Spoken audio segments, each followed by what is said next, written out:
வேற level எக்ஸ்ட்ரானரியான episode வந்திருக்குன்னே சொல்லலாம். Spun-of ஃபுல்லோடையும் கேளுங்க. விசிஎம் சுத்தமா போமாட்டேங்குது. பார்க்குறலாம் லைக் பண்ணிட்டு பார்த்தீங்கன்னா, எனக்கு கொஞ்சம் பேச வந்து முட்டிட்டா இருக்கும். ப்ளீஸ் சப்போர்ட் பண்ணுங்க ஃப்ரெண்ட்ஸ்.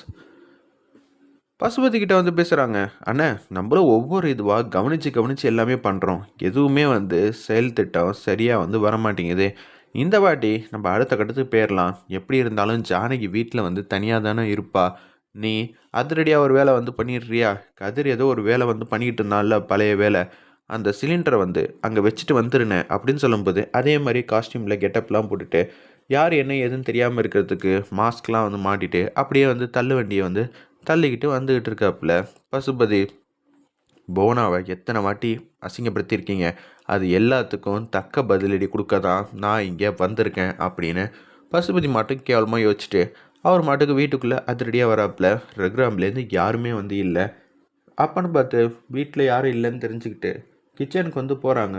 போயிட்டு அதே மாதிரி அவர் என்ன நினச்சி வந்தாரோ அதை வந்து செஞ்சுட்டு அப்படியே வந்து வெளில வந்துடுறாங்க. வெளில வரப்போ ஜானகி அம்மா மட்டும்தான் வீட்டுக்குள்ளே வந்து இருக்காங்க. அது தெரிஞ்சதுக்கு அப்புறமேட்டுக்கு கதவை வந்து சாத்திடுறாங்க. சாத்திட்டு அப்பாடா சரி முதல்ல இங்கேருந்து போகலான்னு சொல்லிட்டு அப்படியே அங்கேருந்து போயிட்டே இருக்காங்க. அந்த இடத்துல தனாக்கு ஏதோ ஒரு விஷயம் வந்து தோணுது.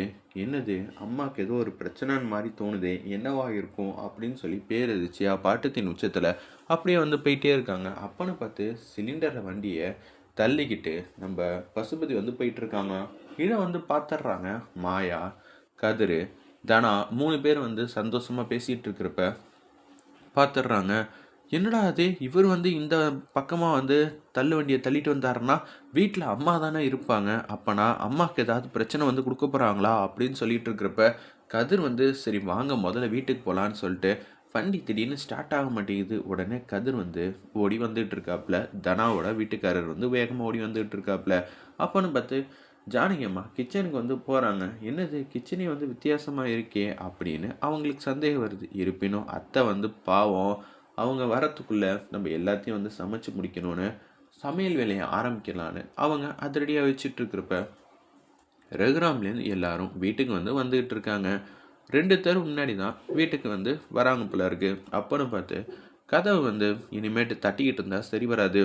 அம்மா கிச்சனில் தான் இருக்காங்க, எதுக்காக அம்மாவுக்கு வந்து தெரியலன்னு சொல்லிட்டு வேணாம் கதவை உடச்சிடலான்னு சொல்லிட்டு வேக வேகமாக தட்டி கதவை உடச்சிட்றாரு நம்ம கதிர். உடச்சிட்டு உள்ளே வராங்க.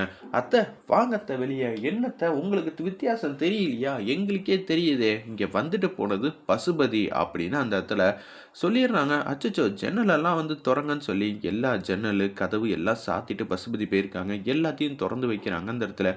அது மட்டும் இல்லாமல் அந்த பிரச்சனை உள்ளதையும் கதிர் வந்து சரி செஞ்சிட்றாரு அந்த இடத்துல.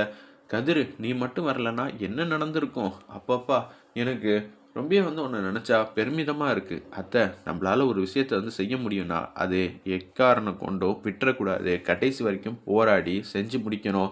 நான் உங்கள் வழியாக வந்தவன்த்த, நீங்கள் தானே எனக்கு எல்லாமே வந்து சொல்லி கொடுத்துருக்கீங்க. அப்படி இருக்கும்போது பார்த்துட்டு சும்மாலாம் என்னால் இருக்க முடியாதுன்னு சொல்கிறாங்க அந்த இடத்துல நம்ம கதிர். சரி இனிமேட்டு இங்கே இருந்தால் சரி வராது, நான் அப்புறமேட்டு வரேன் அத்தை அப்படின்னு சொல்லிட்டு அவங்க மட்டுக்கும் போகிறாங்க.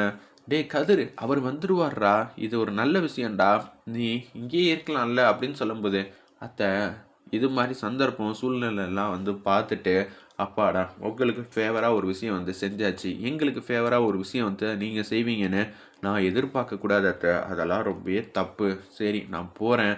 ரகுராம் கிட்ட எதுவும் சொல்ல வேணாம். ஏய் அப்படியெல்லாம் எதுவும் சொல்லாமலாம் இருக்கக்கூடாது. மாயா வந்து கடுப்பாயிட்டாங்க. டேய் கண்டிப்பாக சொல்லி ஆகணும். சரின்னு சொல்லிட்டு தனா நம்ம போகலாமே, கவனமாக இருங்க அத்தை, யாரையும் தனியாக வந்து விட்டுறாதீங்க, அந்த பசுபதியை சும்மா விடக்கூடாதுங்கிற மாதிரி யோசிக்கிறாரு நம்ம கதிர். டேய் விட்ரா, பார்த்துக்கலாம், எதுவாக இருந்தாலும் அவர்கிட்ட சொல்லுவோம், அதுக்கப்புறம் எதுவாக இருந்தாலும் பண்ணிக்கலாம்னு சொன்னேன். அத்தை எனக்கு கொஞ்சம் வெளியே வேலை இருக்குது, நாங்கள் போய் பார்த்துட்டு வந்துடுறோன்னு சொல்லிட்டு தனாவை கூட்டிகிட்டு அப்படியே வெளியில் வந்து போகிறாங்க. அப்போன்னு பார்த்து ரகுராம்லேருந்து ஒத்துமொத்த குடும்பமும் வந்துடுறாங்க வீட்டுக்கு. வீட்டுக்கு வந்த உடனே ஆனால் என்னென்ன கதவெல்லாம் இங்கே உடஞ்சி கீழே கிடக்குது, என்னென்ன நடந்திருக்கும் வீட்டில் அப்படின்னு சொல்லும்போது மாயாவும் அண்ணியும் தானே தனியாக இருக்காங்க, வாங்கின உள்ளே போகலான்னு சிவராமனும் ரகுராமு அப்புறம் இன்னும் சில பேர்லாம் வண்டியிலேருந்து இறங்கி வேக வேகமாக வராங்க. என்ன ஆச்சு ஜானகி அப்படின்னு சொல்லி கத்திக்கிட்டே வரப்ப இல்லைங்க, கதிர் இங்கே வந்தான், அவன் தாங்க கடைசி நேரத்தில் வந்து கதவெல்லாம் இது மாதிரிலாம் உடச்சி என்னை வந்து காப்பாற்றினாங்க, காப்பாற்றுற அளவுக்கு என்ன நடந்திருக்கு அப்படின்னு சொல்லும்போது கவனிக்கலங்க. இங்கே வேற லெவல்ல வந்து அடுத்த கட்டத்தில ஒரு விஷயம் வந்து நடந்திருக்கு. நான் நீங்க வரத்துக்குள்ள எல்லாம் ரெடி பண்ணிறலான்னு சொல்ட்டு கிச்சனுக்கு வந்து போனேன். கடைசி நேரத்தில கதிருக்கு ஏதோ ஒரு விஷயம் வந்து தோணியிருக்கு. கதவு தட்டிக்கிட்டே இருந்திருக்காங்க. சரி வேற வழி இல்லன்னு சொல்ட்டு கதவ வந்து உடைச்சுட்டு என்ன வந்து காப்பாத்தியிருக்காங்க. இல்லாட்டி இப்ப நீங்க என்ன பார்த்துருக்கவே முடியாது. அப்படின்னு ஃபீலிங்கா பேசுறாங்க. அப்படியே ரகுராம வந்து ஓடி போய் கட்டிப்பிடிக்கிறாங்க. அந்த இடத்துல அச்சச்சோ! எவ்வளோ பெரிய உதவி பண்ணியிருக்கான். அவன இங்கேயே இருக்க சொல்லியிருக்க வேண்டியதானே! இல்லங்க. அவனுக்கு ஏதாவது ஒரு விஷயத்த நீங்க செஞ்சு குடுப்பீங்கன்னு தெரிஞ்சு தான், அவன் இங்கேருந்து போயிட்டாங்க. என்ன சொல்ற ஜானகி? ஆமாங்க. அவன் ரொம்ப நல்லவன் இல்ல. எந்த உதவியும் எதிர்பார்த்து அவன் நிக்கலங்க. நான் போயிட்டு வரேன். என் கடமைக்கு நீங்க எதுக்கு வந்து ஏதாவது செய்யணும்னு ஆசைப்படுறீங்கன்னு கேட்குறாங்க. இந்த காலத்தில இப்படியா? அப்படின்னு சொல்றப்ப ரகுராம் கிட்ட வந்து நம்ம மாயா வந்து பேசுறாங்க. ஆமாம்ப்பா, அவன் அப்படிதான் வந்து சொன்னான் அப்படின்னு சந்தோஷமா பேசுறாங்க. தனா கூட அப்படிதான் வந்து சொல்லிக்கிட்டு இருந்தாங்க. சரின்னு சொல்லிட்டு, தனா வந்து வீட்ல தனியா வந்து இருக்காங்க. அப்பன்னு பார்த்து கதிர் வராப்புல, ஏதாவது ஜாமான் வேணுமா? அப்படின்னு சொல்லி கேட்கும்போது, நீ இப்ப தானே எல்லா வேலையும் பார்த்துட்டு டயர்டா வர. நீ வீட்லயே இரு. டீ போடுறதுக்கு நான் போய் கடையில ஏதாவது ஜாமான் வாங்கிட்டு வந்துடுறேன்னு சொல்லிட்டு, அப்படியே காப்பி தூள் எல்லாம் கம்மியா இருக்கிறதுனால, அவங்க பாட்டுக்கு கடைக்கு வந்து போறாங்க. அப்பன்னு பார்த்து ரகுராம் வந்து யோசிச்சுட்டே இருக்காங்க. கதிர் செஞ்ச உதவிக்கு நம்ம அப்படியெல்லாம் விட்டுறக்கூடாது. கதிருக்கு நம்ம ஏதாவது ஒன்று செஞ்சே ஆகணும். நன்றி சொல்லியே ஆகணும்னு ரகுராம் மனசு ஃபுல்லாக சந்தோஷத்தோடு வந்து இருக்காங்க. எவ்வளோ பெரிய உதவி செஞ்சுருக்கான். இந்த உதவியை செஞ்சுட்டு நான் அவனுக்கு ஏதாவது ஒன்று செய்வேன் தெரிஞ்சிருந்தும் அவன் வேணான்னு சொல்லிட்டு போகிறான். இது எல்லாம் என்னால் ஜீர்ணிக்கவே முடியலையே. அப்பப்பா எவ்வளோ பெரிய விஷயம். எனக்கு ரொம்ப சந்தோஷமாகவும் ஆனந்தமாகவும் இருக்குங்கிற மாதிரி யோசிச்சுட்டு அப்படியே கதிரை பார்க்கலான்னு கதிர் வீட்டுக்கு வந்து வராங்க. நம்ம ரகுராம் கதிர் வீட்டுக்கு வந்துட்டு அப்படியே வந்து கதவை தட்டுறாங்க. மாமா என்ன மாமா நீங்களே வந்திருக்கீங்க அப்படின்னு சொல்லும்போது, நீ என்னோட குலசாமியை காப்பாற்றி கொடுத்துருக்கையா, அப்படி இருக்கும்போது நீ அங்கேயே இருந்திருக்கலாம்ல. இல்லை மாமா அப்படியெல்லாம் ஒன்றும் இல்லை, இருக்கக்கூடாதுன்னு இல்லை, உங்கள் வார்த்தையை மீறக்கூடாது. நாங்கள் வாழ்க்கையில் உருப்பிடணும், அதுக்காக தானே இங்கே வந்திருக்கோம். நிச்சயம் நாங்கள் உருப்பிடுவோம்.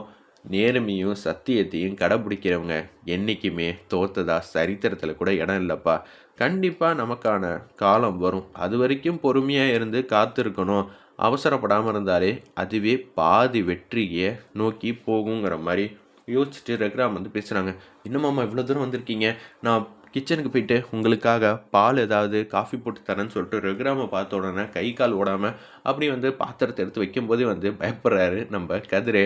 உடனே பாலை வந்து கட் பண்ணிவிட்டு பாலை வந்து பாத்திரத்தில் மட்டும் ஊற்றாமல் பாக்கி இருக்கிற எல்லா இடத்துலையும் ஊற்றுறாங்க. டேய் பாத்துரா அப்படின்னு சொல்லும்போது, நீ ரொம்ப வந்து பழட்டமாகிற எக்ஸைட்மெண்ட் ஆகிற, பாலை கொடுன்னு சொல்லிட்டு நான் உனக்கு காஃபி போட்டு தரேன்னு சொல்லிட்டு அப்படியே வந்து காஃபி போடுறதுக்கு ரகுராம் பாலை கரெக்டாக வந்து பாத்திரத்தில் ஊற்றுறாங்க.